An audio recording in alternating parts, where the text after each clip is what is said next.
تو گھر میں بیٹھے ایمان کیسے آئے گا اور دکانوں پہ بیٹھ کر ایمان کیسے چمکے گا جب تک یہ گھروں کو چھوڑ کر گھروں کی محبت کو نہیں نکالے گا. اب صحابہ گھروں سے نکل کر اور اپنی جان مال کی قربانی لے کر جا رہے ہیں. مال کو چھوڑ کے، بیوی بچوں کو چھوڑ کے، عبداللہ بیوی کو لے کر، ام سلمہ حضرت حضور صلی اللہ علیہ وسلم کی جو بعد میں جن سے شادی ہوئی، بیٹا گود میں، خامن، بیوی، بیٹا مکے سے ہجرت کر رہے ہیں. پتہ چلا ہجرت ہو رہی ہے، آ گئے لڑکی والے، ہم تم نہیں لے جاؤ. لڑکے والے آ گئے، لڑکی والے آ گئے، انہوں نے کہا تم ہماری بیٹی کو نہیں لے جا سکتے. لڑکے والے آ گئے، انہوں نے کہا ہمارا پوتا تمہاری بیٹی کے گھر میں نہیں رہ سکتا. بیٹے کو لے گئے سسرال والے اور لڑکی کو لے گئے ماں باپ، اور اکیلا عبداللہ چادر کندھے پہ ڈال کے بچے کو بھی روتا ہوا دیکھتا ہے اور بیوی کے آنسو بھی دیکھتا ہے. لیکن وہ کہتا ہے میں بیوی بچوں کی جدائی تو برداشت کر سکتا ہوں، لیکن میں اللہ کے امر کو قربان نہیں کر سکتا. اور اکیلا ہجرت کو جاتا ہے. ام سلمہ فرماتی ہیں دن 2 دن مہینہ نہیں 1 سال مسلسل میں ٹیلے پہ بیٹھ کے سارا دن روتی رہتی تھی.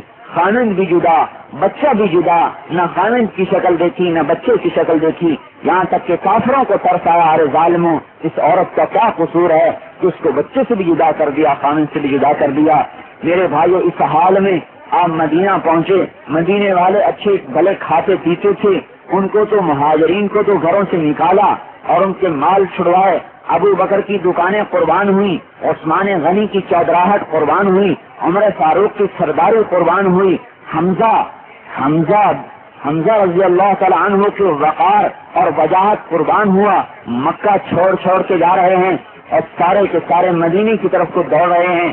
اپنی کمائیوں کو چھوڑ کر، اپنا سارا کو چھوڑ کر مکے کی طرف کو جا رہے ہیں، مدینے کو جا رہے ہیں. انصار کھاتے پیتے ان کو بھی قربانی پہ کھڑا کر کے امت کے 2 گروہ پیدا کیے. ایک کو انصار بنایا، ایک کو مہاجر بنایا. نہ کوئی زمیندار، نہ تاجر، نہ دکاندار، نہ حاکم، نہ صدارت، نہ وزارت. 2 امت کے طبقے پیدا کیے. ایک کو انصار بنایا، ایک کو مہاجرین بنایا کہ تم دونوں کے دونوں اللہ کے نام پر قربان ہونے والے ہو. دنیا کو ٹھوکر مارو اور اللہ کے نام پر قربانی دو. تمہارے ذریعے سے دنیا میں دین وجود میں آئے گا اور تم جنت میں میرے ساتھ آ کے مل لینا اور میرا پڑوس لے لینا. دنیا سے منہ موڑ لو اور آخرت کی تیاری کرو اور دنیا میں دین پھیلانے کا عزم کرو.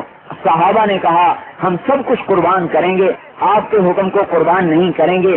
اللہ تعالیٰ نے بدر کے میدان میں آزمائش لی. میں دیکھتا ہوں کہ میرے حکم کو دیکھتا ہے، میرے نبی پہ قربانی دیتا ہے یا اپنی دکان کو گھر کو دیکھتا ہے. میرے بھائیو آج گھر اور ہر دکان اور ہر تجارت کا نقشہ، ہر حکومت وزارت کا نقشہ ہمیں دعوت دے رہا ہے کہ دیکھ تو وزارت کو چاہتا ہے یا نبی کے طریقے کو چاہتا ہے، تجارت کو چاہتا ہے یا اللہ کے امر کو چاہتا ہے. ایمان والا کہتا ہے میں سب کچھ قربان کروں گا، اللہ کا امر قربان نہیں کروں گا. بدر کے میدان میں 313 1000 کافر اللہ تعالیٰ نے کیوں نہیں بتلایا؟ اے میرے نبی عالم الغیب والشہادہ، جو اللہ تعالیٰ ہر چیز کا جاننے والا، اس نے کیوں نہیں بتلایا؟ اے میرے نبی آپ نے ابو جہل سے لڑنا ہے، آپ تیاری کر کے جائیے. یہ کیا چکر ہے صرف 313 لے جا رہے ہیں؟ تیار ہو کے جاؤ. تیار ہو کے نہیں نکالا، 313 کو نکال دیا. بدر کے میدان سے پہلے کھڑا کر کے بتلایا. ابو جہل مقابلے میں آ رہا ہے، حیران پریشان. اب کیا کریں؟ نہ لڑنے کی ہمت، نہ حضور کے حکم سے بھاگنے کی ہمت. اب پتہ چل رہا ہے ایک طرف بیوی بچے نظر آ رہے ہیں، ایک طرف نبی نظر آ رہا ہے، ایک طرف گھر نظر آ رہے ہیں، ایک طرف اللہ کا امر نظر آ رہا ہے. میرے بھائیوں انہوں نے یہ طے کیا تھا ہم نے دین کو پھیلانا ہے، جان مال کو نہیں بچانا. لہذا مقداد ابن اسود کھڑے ہوئے، یا رسول اللہ ہم بنو اسرائیل نہیں ہیں کہ یوں کہہ دیں اذهب انت وربك فقاتلا انا هاهنا قاعدون، جا تو اور تیرا رب لڑ، ہم تو یہاں بیٹھے. نہیں، آپ چلیے، ہم آپ کے آگے اور پیچھے دائیں اور بائیں آپ پر جانیں قربان کریں گے. آپ نے پھر پوچھا بتاؤ کیا رائے ہے، پھر پوچھا بتاؤ کیا رائے ہے. انصار کہنے لگے معلوم ہوتا ہے حضور ہماری رائے لینا چاہتے ہیں. سعد بن معاذ کھڑے ہوئے، یا رسول اللہ آپ ہم سے پوچھنا چاہتے ہیں کہ ہماری کیا رائے ہے تو سن لیجئے. فل حبال من شیتا، جس سے چاہتے ہو جوڑ دو. اقطع حبال من شیتا، جس سے چاہتے ہو توڑ دو. سالم من شیتا، جس سے چاہتے ہو ملا دو. حارم من شیتا، جس سے چاہتے ہو لڑوا دو. آمنا بکا ایمان لائے آپ پر، صدقنا کا تصدیق کی آپ کی، آسمان کی خبروں کو یقین جانا، اے اللہ کے رسول لو امرتنا ان نخیض البحار ثم خضتها لم يتخلف عنا رجل واحد، اگر آپ کہہ دیں سمندر میں چھلانگیں لگاؤ تو اللہ کی قسم ہم میں سے ایک بھی پیچھے نہیں بچے گا، سب سمندر میں کودیں گے۔ آپ فرمائیں آگ میں کود جاؤ تو آگ میں کود جائیں گے، آپ فرمائیں ان نضرب اکبادنا الی برق الغماد لفعلنا، اگر آپ فرمائیں کہ تم یمن تک گھوڑے دوڑاتے چلے جاؤ تو ہم اپنے اونٹوں کو گھوڑوں کو یمن تک دوڑاتے چلے جائیں گے۔ آپ پر مرنا ہمیں منظور ہے لیکن پیچھے بھاگنا منظور نہیں ہے۔ آپ نے فرمایا بس اب اللہ کی مدد آ گئی، میرے بھائیوں مسلمان صفات والا بن جائے، سارے عالم میں دین پھیل سکتا ہے۔ دین کا پھیلانا مشکل نہیں ہے، ہمیں نبی والی صفات پر آنا پڑے گا۔ جان کو بے قیمت بنا دیں، مال کو بے قیمت بنا دیں، ذات کو بے قیمت بنا دیں، بیوی بچوں کو بے قیمت بنا کر اللہ رسول کی محبت کو دل میں ڈال کر اور یہ طے کر لیں کہ ہم نے کلمے کو دنیا میں زندہ کرنا ہے، جان چلی جائے منظور، مال چلا جائے منظور، اللہ تو راضی ہو جائے گا۔ میرے بھائیو اب اللہ کی نقد مدد اتری، تستغیثون ربکم فاستجاب لکم انی ممدکم بألف من الملائکۃ مردفین، جب تم نے مجھے پکارا میں نے تمہاری پکار کو سنا اور 1000 کافر تھے، 1000 فرشتے تمہاری مدد کے لیے میں نے آسمان سے اتار دیے۔ کیونکہ یہ قربانی دینے پر آ گئے تھے لہذا اللہ تعالیٰ کی مدد آ گئی اور اللہ پاک کی مدد آئی، اور کافروں نے دیکھا جبریل کا گھوڑا آسمان سے اترتا ہوا آ رہا ہے اور اس کے ہنہنانے کی آواز آ رہی ہے، اور اقبل یا حیزوم، اے حیزوم آگے بڑھو، اور اس کے گھوڑے کی آواز آ رہی ہے، اور 1000 فرشتے اوپر نیچے اترتے چلے آئے، اور شیطان کافروں کے ساتھ تھا، ہاتھ میں ہاتھ دیے ہوئے تھا، کہنے لگا لا غالب لکم اليوم من الناس انی جار لکم، آج تم پہ کوئی نہیں غالب آ سکتا، میں تمہارے ساتھ ہوں۔ جب جبرائیل اور فرشتوں کو اترتے دیکھا بھاگا ہاتھ چھڑا کے، ارے کہاں جاتے ہو؟ کہا میں وہ دیکھ رہا ہوں جو تم نہیں دیکھ رہے، اور جا کے سمندر میں چھلانگ لگائی اور کہنے لگا رب وعدک الذی وعدتنی، یا اللہ تجھے اپنا وعدہ یاد ہے نا کہ تم نے مجھے قیامت تک مہلت دی ہے، مجھے بچا، ان کا بیڑا غرق ہو تو ہو، میری جان بچا۔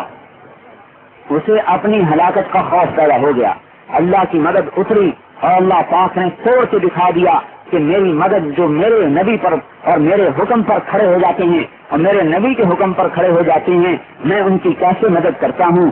اللہ پاک کے فرشتے اترے اور اللہ تبارک و تعالیٰ نے دکھا دیا، اوہو ایسا بڑا کفر، 3 آدمی مقابلے، عتبہ، شیبہ، ولید، باپ بیٹا اور چچا، آؤ نکلو، اے عوف، اے معاذ، اے عبداللہ نکلو مقابلے کے لیے۔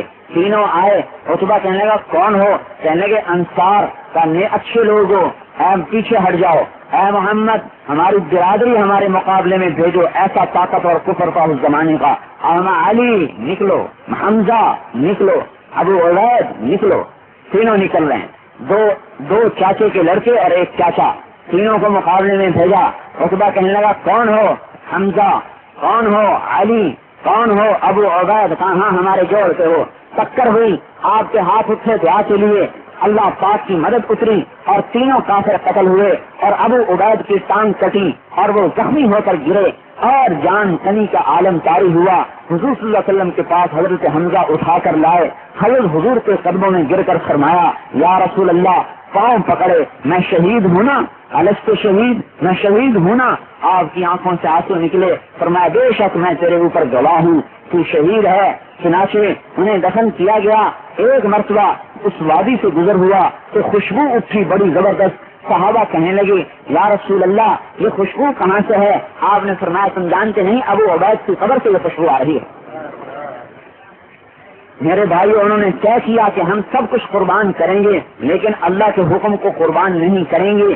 دنیا کو تو توڑا اور اللہ کے امر کو سامنے رکھا۔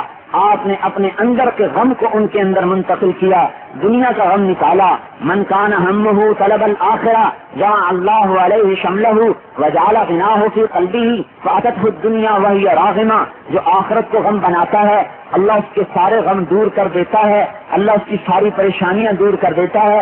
میرے بھائیو مسلمان کہتا ہے میں پریشان ہوں، سکون نہیں۔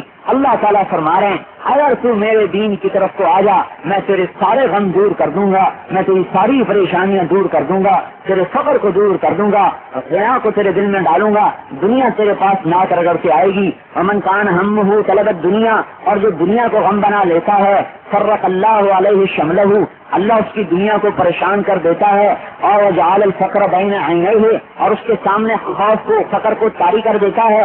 ولا یصیب من الدنیا الا ما کتب لہ، اور مقدر سے زیادہ دنیا اٹھا نہیں سکتا۔ صحابہ نے دنیا کو ٹھوکریں ماری، انصار کھاتے پیتے باغ اجڑ گئے، مہاجرین کھاتے پیتے گھر اجڑ گئے، انصار بھی بھوکے، مہاجرین بھی بھوکے، اور اللہ کا رسول بھی بھوکا، لیکن ان کے دل ایمان کے نور سے روشن، اور ان کے گھر کچے، گھروں میں چراغ نہیں لیکن ہدایت کا نور ہر گھر میں روشن ہے۔ مسجد نبوی میں 9 سال تک چراغ نہیں جلا، لیکن مسجد نبوی کا نور سارے عالم میں پھیل رہا ہے۔ اللہ کا لاڈلا حبیب دنیا سے جا رہا ہے، فرماتے ہیں آخر یوم من الدنیا و اول یوم من الآخرہ، دنیا کا آخری دن اور آخرت کا پہلا دن ہے، لیکن آپ کے گھر میں اتنا تیل نہیں ہے کہ جس کو جلا کر چراغ جلا کر روشنی کی جا سکے، اور آپ کے گھر میں یہ حال ہے کہ آپ کی زرہ ایک یہودی کے گھر میں رہن رکھی ہوئی ہے، آپ میں اتنا پیسہ نہیں ہے آپ کے پاس کہ اس کو چند جو دے کر وہ زرہ اس سے چھڑوا لیں۔ لیکن میرے بھائیوں، نبی کا گھر تو روشن نہیں ہے، لیکن نبی کے گھر کے اندر کا ایمان سارے عالم کو روشن کر چکا ہے۔ صحابہ کے گھر تو کچے ہیں، لیکن ان کا ایمان سارے عالم کو روشن کر چکا ہے۔ انہوں نے اپنی دنیا کو بڑا نہ بنایا، پکے مکانوں کے پیچھے نہ پڑے، محلات کے پیچھے نہ پڑے، کاروبار لمبے نہ کیے، لیکن میرے بھائیوں اللہ کے دین کو دنیا میں پھیلانا کام بنایا، حضور کے غم کو غم بنایا، حضور کے درد کو درد بنایا، حضور کے رونے کو رونا بنایا، اور آپ والے کلمے کو لے کر سارے عالم نے پھرنا شروع کیا، اور یہ دیکھ لیا کہ ہمارا نبی کیا چاہتا ہے، یوں چاہتا ہے کہ دنیا قربان کر، حضرت علی داماد ہے، فاطمہ بیٹی ہے، حسن حسین لاڈلے ہیں، اور یہ حال ہے حضرت فاطمہ کا کہ بیمار ہیں، گھر میں فاقہ بھی ہے، تکلیف بھی ہے، حضور صلی اللہ علیہ وسلم پوچھنے کے لیے آتے ہیں، حضرت عمران ابن حسین ساتھ ہیں، فرمایا بیٹی میں اندر آ جاؤں، میرے ساتھ عمران بھی ہے، عرض کیا یا رسول اللہ ما اجد ما استر به وجہی، میرے پاس اتنا کپڑا نہیں ہے کہ میں اس کو اپنے چہرے کو چھپا سکوں اور پردہ کر سکوں۔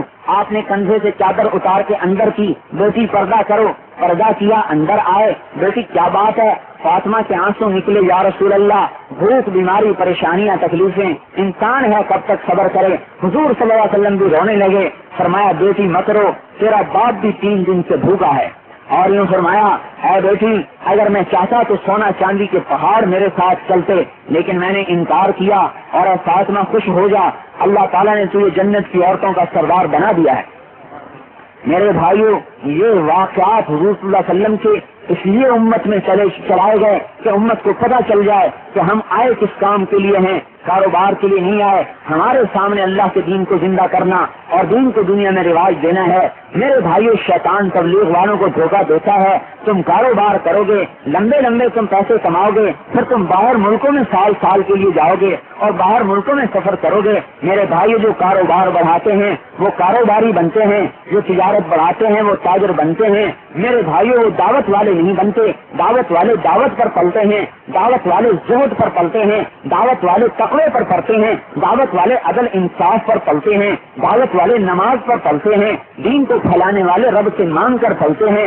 تجارتیں نہیں بڑھاتے، تقوی کو بڑھاتے ہیں، کاروبار نہیں بڑھاتے، توکل کو بڑھاتے ہیں۔ میرے بھائیوں مال نہیں بڑھاتے، نمازوں کو اونچا کرتے ہیں۔ میرے بھائیوں کاروبار کے لمبے نقشے نہیں بناتے، بلکہ حضور کی ایک ایک سنت کو اپنے اندر لے کر وہ اونچا اڑتے ہیں۔ میرے بھائیوں دنیا کو سامنے رکھ کر نہیں چلتے، وہ آخرت کو سامنے رکھ کر چلتے ہیں۔ یہ ذہن آپ نے صحابہ کا بنایا کہ تمہیں دین کو زندہ کرنا ہے، کاروبار گھر کو نہیں دیکھنا۔ یہ ہر ایک صحابی کے اندر میں اترا۔ ایک صحابی آتے ہیں حضرت سعد سلیمی، یا رسول اللہ ایمنعنی سوادی و دمامت وجہی من دخول الجنہ، میرا کالا رنگ مجھے جنت میں جانے سے روک دے گا۔